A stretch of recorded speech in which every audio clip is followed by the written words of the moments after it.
After watching last night's episode of Last Dance, man, he just shows the greatness of Michael Jordan.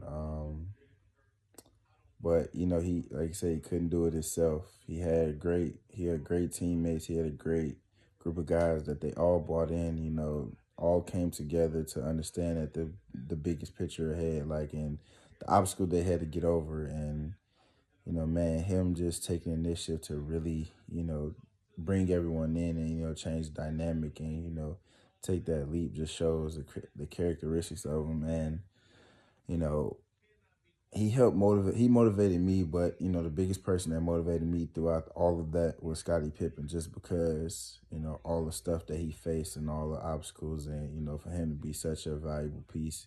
It just shows that, man, like, that's how I've always emulated my game around, and that's who I always look up to. Ways to improve defensively, just it's really about effort. Just not giving up, testing your limits and taking on the challenge of the guy that's in front of you. You're gonna make it as hard as possible for him to sit up here and score, pass, you know, dribble, like everything that comes apart in it. And ways that you can do that is by stretching more, reaction drills, cone drills.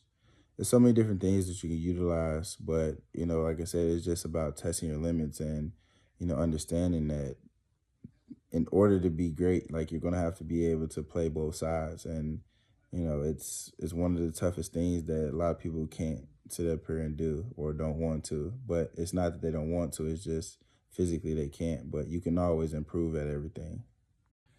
My favorite player growing up, of course, is Scottie Pippen. Part of the reason why I wear 33, as you can see. Um, he's one of them people that does all the little things, the little work, the dirty work. A very good player, one of the greatest players to play the game. And like I said, I've always looked up to a guy like him. He does a little bit of everything. So I've always been like that, and I was fortunate enough to get the nickname in high school. So I just went from there, and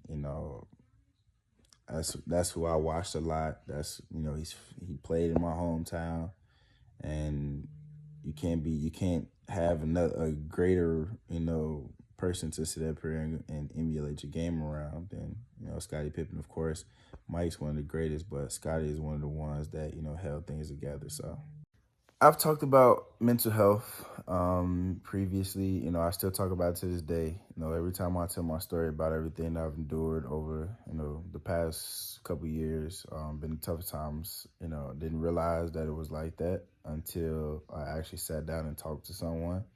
And it got to a deeper sense of, understanding why and how things were affecting me. And I didn't realize it before. But, mental health is a big aspect of the game now because it's so much that we have to endure. The media, all the social media outlets, it gives people outlet to say whatever they want to say. And some people don't know how to handle that.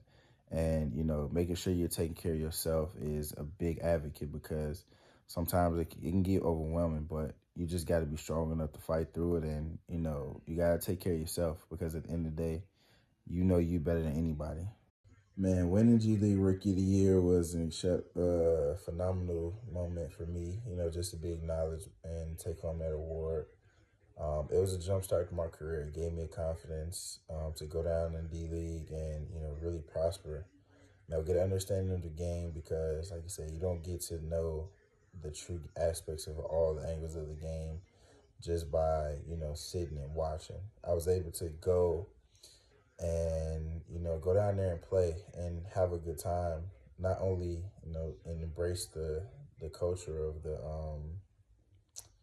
D League and the opportunity with the Vipers, but I also had a team that we made it fun, and that's what allowed me to sit up here and have the transition to you know making Rookie of the Year, because without my teammates I wouldn't have been able to do none of that.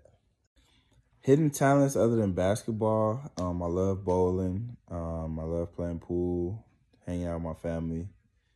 Uh,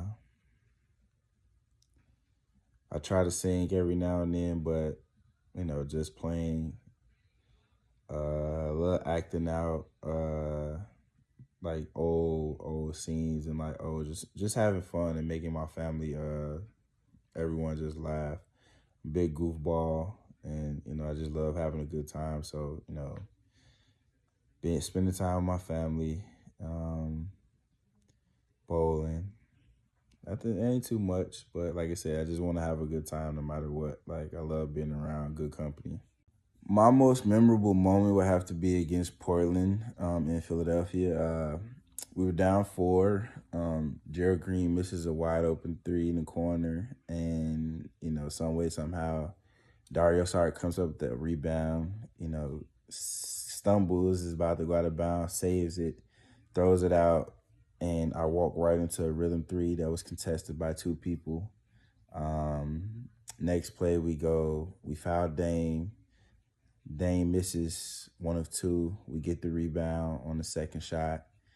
And instead of calling timeout, we just, go ahead and play up. So TJ McConnell dribbles up, and he passes to me on the left wing, and I just see the clock ticking, and I just rose. And, with confidence, I just hit one. And unfortunately, it was on my boy Evan, but, it went in, and that was a seal of the game. So I have 3 snakes, 2 ball pythons, 1 rainbow boa, beautiful snakes. I have 4 leopard geckos. I've always loved reptiles. I grew up watching Animal Planet. One of my favorite shows was Steve Irwin, Crocodile Hunter.